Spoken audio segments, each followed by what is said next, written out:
नमस्कार दोस्तों। NMMS यानी national means cum merit scholarship exam, जिसे हिंदी में कहा जाता है राष्ट्रीय आय एवं योग्यता आधारित छात्रवृत्ति परीक्षा। इस परीक्षा की तैयारी के लिए हम लेकर आए हैं गणित विषय के ऐसे प्रश्न जो विगत वर्षों में पूछे गए हैं। तो आइए शुरू करते हैं हम आज का वीडियो और देख लेते हैं उन प्रश्नों को। प्रश्न क्रमांक 1 से 6 तक हम आपको उपलब्ध करवा चुके हैं।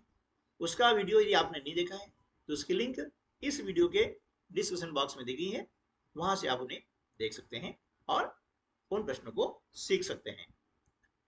देखिए, यहां पर अब एक प्रश्न दिया हुआ है कि जब किसी घन की भुजा को आधा कर दें तो उसके पृष्ठीय क्षेत्रफल में क्या बदलाव होगा। हम जानते हैं कि घन में लंबाई, चौड़ाई और ऊंचाई तीनों बराबर होती है ना, वो होता है घन, है ना। अब घन की आकृति कुछ इस प्रकार से होती है ना, ये वर्ग हुआ और इस प्रकार से ये बनता है घन, है ना। अब घन में क्या होता है कि लंबाई, चौड़ाई और ऊंचाई जो है वो बराबर होती है, ये घन कहलाता है। जब देखा होगा पासा, है ना, जिससे आप लूडो खेल खेलते हैं, उसमें घन का उपयोग किया जाता है। जो पासा होता है वो घन के आकार का होता है ना, वो घन हो गया है। अब इसका पृष्ठीय क्षेत्रफल यानी इसके अंतर्गत 6 फलक होते हैं, है ना। तो इनका 6 फलक का जो क्षेत्रफल का योग होता है वह कहलाता है पृष्ठीय क्षेत्रफल। हम जानते हैं कि इसका प्रत्येक पृष्ठीय क्षेत्रफल होता है वर्गाकार, है ना। और वर्ग का क्षेत्रफल निकालने का सूत्र क्या है? भुजा गुणित भुजा, यानी भुजा का वर्ग। क्या हो गया? भुजा का वर्ग। अब भुजा को हम ए के द्वारा भी प्रदर्शित करते हैं, तो लिख दिया हमने ए वर्ग। अब इसके अंतर्गत हम देख रहे हैं कितने पृष्ठ हैं? 6, है ना। इसके अंतर्गत कितने पृष्ठ होते हैं? 6 पृष्ठ होते हैं। तो अब इसका निकालना हमें पृष्ठीय क्षेत्रफल, तो क्या करते हैं इसमें 6 का गुणा करते हैं। इस प्रकार से यह सूत्र बन जाता है आपका पृष्ठीय क्षेत्रफल बराबर 6a², है ना। किसी भी घन का पृष्ठीय क्षेत्रफल बराबर क्या हो जाएगा? 6a², यानी 6 गुणा भुजा का वर्ग। अब जब आपका घन, है ना, कि भुजा की माप जो भी दी जाती है, तब इसका क्षेत्रफल हम निकालते हैं। पृष्ठीय क्षेत्रफल कितना होता है? 6a² या 6 गुणा भुजा का वर्ग। क्या आप NMMS परीक्षा में सफलता प्राप्त करना चाहते हैं? सक्सेस स्टडी बालोदा आपके लिए सबसे उत्तम समाधान लेकर आया है। यहाँ आपको NMMS परीक्षा की तैयारी हेतु सभी विषयों के हल प्रश्न पत्र मिलेंगे। प्रत्येक विषय के गहन विश्लेषण के साथ सर्वोत्तम तैयारी संभव होगी। हमारे अनुभवी शिक्षकों द्वारा तैयार किए गए ये पत्र आपकी सफलता सुनिश्चित करेंगे। अब आपको तैयारी के लिए कहीं और भटकने की आवश्यकता नहीं है। सक्सेस स्टडी बालोदा पर सब कुछ एक ही स्थान पर उपलब्ध है। आज ही हमारे चैनल से जुड़ें और अपनी तैयारी को नई दिशा दें। NMMS परीक्षा में उच्च अंक प्राप्त करने का यह आपका सुनहरा अवसर है। सक्सेस स्टडी बालोदा, सफलता अब आपके सही हाथ में गई है। अभी कहा गया है कि घन की भुजा को आधा कर दें। भुजा में कितनी है? a, है ना। इसको हमने आधा कर दिया, यानी 2 का भाग लगा दिया। अब इसका निकालना हमें पृष्ठीय क्षेत्रफल, तो क्या हो जाएगा? ये 6 गुणा, अब आधी भुजा हो गई है, इसका हो जाएगा वर्ग, ठीक है। तो इसमें लिखेंगे तो क्या हो जाएगा? 6 गुणा a² बटे 2 का वर्ग कितना होता है? 4। अब 6 और 4 को हम डिवाइड करेंगे, 2 दूनी 4 और 2 तिया 6। तो इसका जो पृष्ठीय क्षेत्रफल क्या हो जाएगा? 3a² बटे 2, ठीक है। कब हुआ? जब भुजा को हमने आधा कर दिया, ठीक है। तो अब क्या बदलाव हुआ है? उस बदलाव को हमें बताना है अनुपातिक रूप में। तो इन दोनों का अनुपात ज्ञात करना होगा। किसका? a, है ना, 6a² यानी 6a² और 3a² बटे 2, इन दोनों का हमें अनुपात ज्ञात करना है। तो ये बटे में का बटे होता है, तो ये जो संख्या होती है ऊपर चली जाती है इस प्रकार से, है ना। ये 6a² बटे कितना हो गया? 3a², है ना। इसका क्या होगा? ये ऊपर चला जाएगा, यानी 2/1 यहाँ चला जाएगा, इस प्रकार से, ठीक है ना। यानी बटे वाली राशि जो है यहाँ ऊपर चली जाती है। अब काट देंगे, 3 एकम 3, 3 दूनी 6, ए स्क्वायर से ए स्क्वायर गया। अब कितना आया, 2 दूनी 4/1। अब 4/1 का मतलब होता है 4:1। तो विकल्प बी जो है इस प्रश्न का सही उत्तर हो जाएगा, ठीक है। निम्नलिखित में से m का मान क्या होगा? यदि 6 की घात m भागित 6 की घात ऋण 3 बराबर 6 की घात 5, है ना। ये प्रश्न है, घातांक के नियम से संबंधित प्रश्न है। तो घातांक का नियम क्या है कि जब आधार समान होते हैं, ये देखिए आधा कहलाएगा और m क्या सी घात हो गई है। यहाँ 6 आधार है और ऋण 3 की घात हो गई है। यहाँ पर 6 आधार है और 5 की घात हो गई है ना। तो नियम क्या है कि जब आधार समान हो और भाग की क्रिया हो, अब देख रहे हैं दोनों बीच में भाग की क्रिया हो रही है, तो इनकी घातांकें आपस में घट जाती है। कैसे? देखिए, अब ये आधार समान आप देख रहे हैं, दोनों के भाग की क्रिया हो रही है, तो घातांकें घट जाएगी। यानी इसका इस प्रकार से अगला स्टेप होगा, ये m घटने के लिए ऋण का चिन्ह, कितना घटेगा, ऋण 3, इसको लिखेंगे कोष्टक में, क्योंकि दो चिन्ह हम एक साथ नहीं लिखते हैं, है ना। अगला चिन्ह कोष्टक के अंदर लिखा जाता है। बराबर क्या हो गया, 6 की घात 5, ठीक है। अब यहाँ हो जाएगा, देखिए 6 की घात m, अब ऋण और ऋण का गुणा करते हैं तो धन आता है, ऋण और ऋण गुणा धन, यानी समान चिन्ह गुणा धन होता है, ठीक है। बराबर कितना हो गया, 6 की घात 5 हो गया। अब अगला नियम क्या है कि जब दोनों पक्षों के आधार समान हो तो इनकी घातांकें भी समान हो जाती है, ठीक है ना।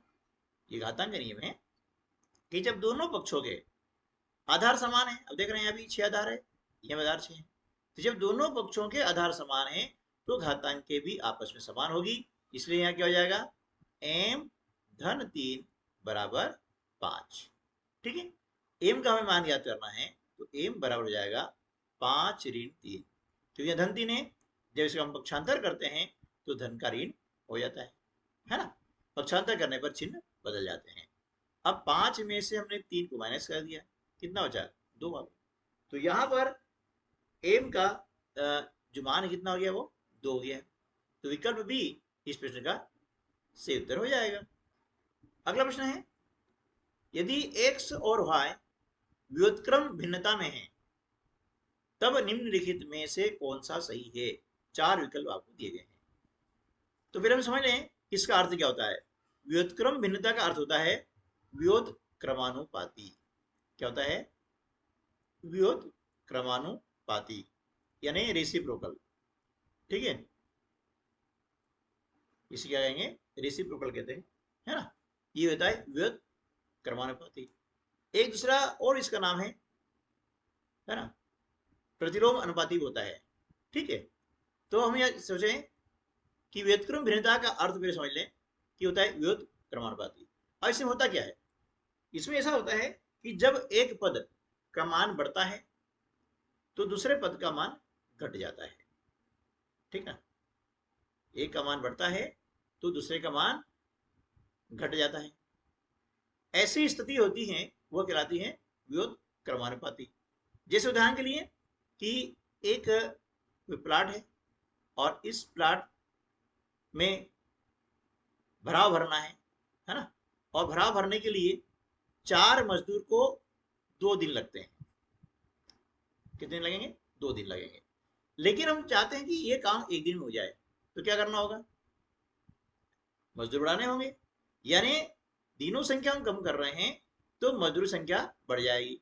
अब एक दिन में करना है तो मजदूर हमें कितने चाहिए, 8, तो ये काम जो है एक दिन में कंप्लीट हो जाएगा। तो हम देख रहे हैं कि दोनों का जो ये गुणनफल है, ध्यान रखिएगा, 8 एकम 8 और 4 दूनी 8, इनका गुणनफल दोनों स्थिति में समान होगा, ठीक है। गुणनफल क्या होगा, समान होगा, स्थिर रहता है गुणनफल दोनों का। इसलिए विकल्प सी जो है आप देख रहे हैं कि x गुणा y बराबर स्थिर, यानी विकल्प सी जो है इस प्रश्न का सही उत्तर हो जाएगा। तो ध्यान रहे कि जब भी एक सर्वहाय यानी दो अलग अलग चीजें होती हैं, व्युत्क्रम भिन्नता होते हैं, है ना, तो उनका गुणनफल हमेशा एक स्थिर मान होता है, यानी कांस्टेंट होता है। ठीक है, चलिए अगला प्रश्न है, यदि 5 व्यक्ति किसी कार्य को 28 दिनों में कर सकते हैं, तो उस कार्य को 7 दिनों में करने वाले व्यक्तियों की संख्या कितनी होगी। अब देखिए यहां देख रहे हैं कि 5 व्यक्ति हैं, वह किसी भी कार्य को 28 दिन में कर सकते हैं। अब हमें वही कार्य 7 दिनों में कराना है, तो व्यक्ति संख्या कितनी होगी। आप देखिए ये प्रश्न किस प्रकार का है, अभी हमने पिछले प्रश्न में डिस्कस किया था ना, ये प्रश्न है व्युत्क्रम भिन्नता वाला, यानी ये प्रश्न जो है व्युत्क्रमानुपाती का है। तो मैंने देखा क्योंकि जब कम दिनों में काम कराना होगा तो व्यक्ति संख्या निश्चित रूप से बढ़ेगी बढ़ेगी। लेकिन हमने क्या बोला था अभी कि जब एक सा और y व्युत्क्रम भिन्नता में हो तो उनका गुणनफल सदैव क्या होता है, एक स्थिर मान होता है। यानी 5 और 28 इन दोनों का गुणनफल इन अगले दोनों संख्याओं के गुणनफल के बराबर होता है। तो यहां पर एक संख्या दी है, दूसरी हमें ज्ञात करनी है, तो जो दी है उससे हम क्या करेंगे, डिवाइड कर देंगे, उसका भाग लगा देंगे। 7 एकम 7, 7 चौके 28, 4 पंजे 20, ये आपका उत्तर आ जाएगा। यानी उस कार्य को 20 व्यक्ति जो है 7 दिन में कर देंगे। विकल्प सी इस प्रश्न का सही उत्तर हो जाएगा। ठीक है, इस प्रकार से ऐसे प्रश्न को हम आसानी से हल कर सकते हैं। अगला प्रश्न है, निम्नलिखित में से कौन सा समीकरण यूलर के सूत्र को प्रदर्शित करता है। अब देखिए यहां पर आया है यूलर, कुछ किताबों में इसे आइलर भी कहा जाता है ना, आइलर भी कहा जाता है। तो अब ध्यान रखिएगा, यदि आइलर आता है या यूलर आता है तो दोनों एक ही चीज है ना। कुछ किताबों हमने पढ़ा है तो वहां पर आइलर शब्द का यूज किया गया है। तो ये यूलर के सूत्र को प्रदर्शित करता है। 4 विकल्प आपको दिए गए हैं। ठीक है, तो अब देखिए यूलर का जो समीकरण होता है वो होता क्या है। इसमें ये जो होता है, जो 3D आकृतियां होती हैं, है ना, 3 डायमेंशन शेप होते हैं, उसके अंतर्गत इस सूत्र का उपयोग किया जाता है, जिसमें किनारे होते हैं, है ना, फलक होते हैं और शीर्ष होते हैं। जैसे भी हमने देखा था कि देखिए ये हमने एक देखा घन, घन क्या है, एक 3D आकृति है ना, ये घन इस प्रकार से हम बनाते हैं ऐसा। ठीक है, इस प्रकार से बनाया हमने, ये आप अच्छे से बना पाएंगे। ये घन हो गया है ना, ये प्रत्यात्म है, ये घन हो गया ना। अब इसमें आप देख रहे हैं कि ये जो लाइन है ये कहलाती है किनारा। क्या कहलाई है, किनारा कहलाती है ना। इंग्लिश में बोलते हैं इजेस, यानी इसके लिए ई शब्द का इस्तेमाल किया जाता है। और जब दो भुजाएं किसी बिंदु मिलती हैं, इस प्रकार से ये बिंदु है ना, जैसे ये भुजा मिल रही है यहाँ पर और भुजा यहाँ पर, इसे हम बोलते हैं शीर्ष। क्या बोलते हैं इसे, शीर्ष यानी वर्टेक्स, है ना। इसलिए इसके लिए वी शब्द का इस्तेमाल किया जाता है। ठीक है, और ये अब देख रहे हैं ये वाला हिस्सा, इसको बोलते हैं फलक। क्या बोलते हैं, फलक यानी फैस। तो इसके लिए एप शब्द का उपयोग किया जाता है। ठीक है, अब इनमें संबंध निश्चित है। क्या संबंध है कि देखिए जब फलकों की संख्या को, है ना, हम शीर्ष संख्या जोड़ देते हैं और उसमें 2 घटा देंगे तो किनारे निकल के आ जाएंगे। जैसे हम बात करें इसकी, इसको सिद्ध कर देखते हैं कि ये घन है। आप घन में कितने फलक हैं, 6 फलक। कितने हो गए, 6 फलक हो गए। ये एफ बराबर 6 हो गया। ठीक है, शीर्ष कितने हैं, 1 2 3 4 5 6 7 और 8। शीर्ष कितने हो गए हैं, 8 हो गए हैं। ये शीर्ष 8 हो गए, है ना। अब किनारे कितने हैं हमें ज्ञात करना है, क्योंकि यहाँ पर 3 जो है अज्ञात राशि दी है, इसमें 2 दी जाती है और तीसरी ज्ञात करना होती है। वही इस टाइप प्रश्न भी परीक्षा में आते हैं। अब इनको देखिए, सूत्र क्या हमारा क्या है, एफ धन वी बराबर ई धन 2। ठीक है, अब इसको हम लिख सकते हैं पक्षांतर के नियम के द्वारा। क्या लिख सकते हैं, एफ धन वी, है ना, ऋण ई बराबर 2। या इसको ऐसा ले सकते हैं एफ धन वी, ये धन का ऋण है ना, वी ऋण 2 बराबर ई। ये तीनों स्थितियां हम देख सकते हैं। तो देखिए कि ये तीनों स्थितियां यहां पर लागू हो रही है, यानी ये भी यूलर सूत्र है, ये भी यूलर सूत्र है, और ये भी यूलर का सूत्र है। तो ऑप्शन क्या हो जाएगा कि सारे विकल्प सही है, यानी ऑप्शन डी जो है इस प्रश्न से उत्तर होगा। अब बात कर रहे थे किसके द्वारा हम सिद्ध करने का। तो देखिए अब यहाँ पर कोई सा भी आप सूत्र ले लें, ये तीनों एक ही हैं, सिर्फ क्या किया है पक्षांतर के द्वारा उनके पदों को स्थानांतरित किया गया है।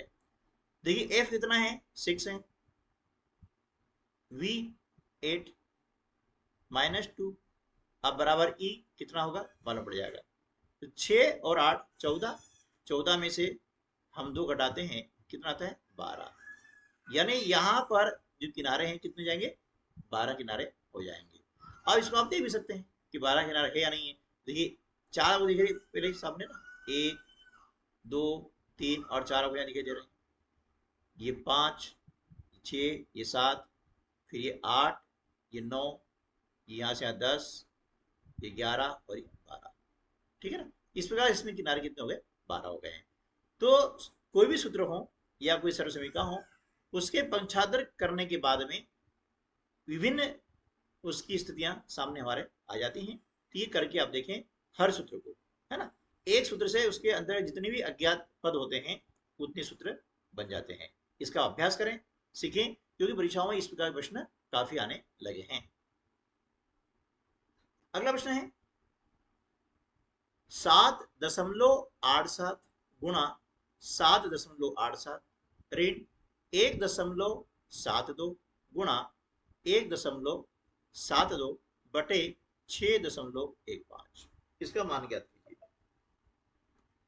देखिए यदि हम साधारण तौर पर यदि गुणा करेंगे, दोनों का घटाव करेंगे, भाग लगाएंगे, तो कब समय काफी लग जाएगा, सवाल काफी लंबा हो जाएगा। तो इसे हमें साधारण तौर पर नहीं करना है, इसे हम करना है शॉर्ट कट मेथड से, यानी ट्रिक के द्वारा से हल करना है। कैसे, आप संख्याओं को ध्यान से देखें तब देख रहे हैं कि 7.87 गुणा 7.87 है, इसे हम लिख सकते हैं 7.87 का वर्ग, ठीक है। ऋण 1.72 गुणा 1.72, इसको लिख सकते हैं 1.72 का वर्ग, ठीक है। अब ये संख्या अपनी जगह है, चाहे तो आप लिख दीजिए, है ना, समझने के लिए आसानी हो जाएगी, ठीक है। अब हम देख रहे हैं यहाँ पर दोनों पदों के वर्ग हैं और बीच में माइनस का चिन्ह है। तो आपको ध्यान रखना होगा कि एक है सर्वसमीका, है ना, आइडेंटिटी है। सर्वसमीका है कौन सी है कि a वर्ग ऋण b वर्ग, ठीक है ना। देख रहे हैं a यानी क्या है 7.87, b यानी क्या 1.72, तो इसका मान क्या होगा a धन b गुणा a ऋण b, ठीक है ना। तो हमें क्या करना है, एक बार इनको जोड़ना है, एक बार घटाना है। तो क्या करेंगे 7.87, ठीक है ना, हम क्या करेंगे जोड़ देंगे 1.72 और एक बार इसे क्या करेंगे हम घटा देंगे, इस प्रकार से 1.72 बटे 6.15। तो देखिए 7.87 में हम जोड़ते हैं 1.72, कितना हो जाएगा 7 और 2 9, 8 और 7 15 के 5, हासिल का 1, 8 और 1 9, इनका जोड़ा गया, है ना। ये समझने के लिए है, जब आप समझ जाएंगे ना तो बहुत ही आसान तरीके से इसको आप हल कर पाएंगे। ये गुणा आ गया है, कोई चिन्ह नहीं, मतलब यहाँ गुणा का चिन्ह है। अब ये देख लीजिए, इसको घटाएंगे बस 7.87 में से 1.72 को हम क्या करेंगे घटा देंगे, तो कितना आएगा 5 आ गया यहाँ पे, है ना। यहाँ कितना आ जाएगा 1 6, यह आ गया 6.15 बटे 6.15। अब ये दोनों कटिए, उत्तर कितना आ गया 9.59। विकल्प ए इस प्रश्न का उत्तर हो जाएगा। तो इस प्रकार से आप इसको बहुत ही सरल तरीके से कर सकते हैं। अब इतना आपको डिटेल में समझाया है तो समय इतना लगा है, अदरवाइज ध्यान रखना है कि इनको एक बार इसको और इसको जोड़ देना है और एक बार आपको घटा देना है, बस ये कर दें, ये जोड़ दें, ये घटा दें, एक संख्या जो रहेगी इसको काट देंगे, दूसरी संख्या इसका उत्तर हो जाएगा। ठीक है दोस्तों, चलिए अगला प्रश्न, निम्नलिखित में से कौन सा योगात्मक पहचान तत्व है? शब्दों को ध्यान दीजिएगा, योगात्मक पहचान तत्व। अब इसका एक और नाम होता है जिसे हम कहते हैं योग तत्समक कहते हैं। क्या कहते हैं? योग तत्समक। आप देखा होगा, तो उसका नाम ही है, ये योगात्मक पहचान तत्व है, इसका नाम होता है योग तत्समक, इसका नाम होता है ना।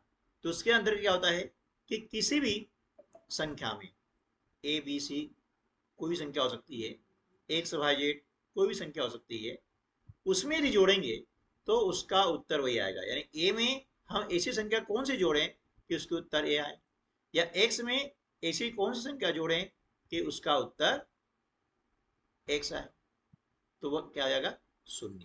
यानी ए में शून्य जोड़ेंगे तो उत्तर ए आएगा, एक्स में शून्य जोड़ेंगे तो क्या आएगा? एक्स आएगा। इसी प्रकार से चाहे वो पूर्ण संख्या हो, ठीक है, या परिमेय संख्या हो, कोई भी संख्या होती है तो उसमें योगात्मक पहचान तत्व होता है शून्य। यानी विकल्प सी इस प्रश्न का सही उत्तर हो जाएगा। तो इसे योग तत्समक के नाम से भी जानते हैं। ठीक है दोस्तों, तो आज की वीडियो में बस इतना ही, मिलते हैं अगले वीडियो में, तब तक के लिए नमस्कार, जय हिंद।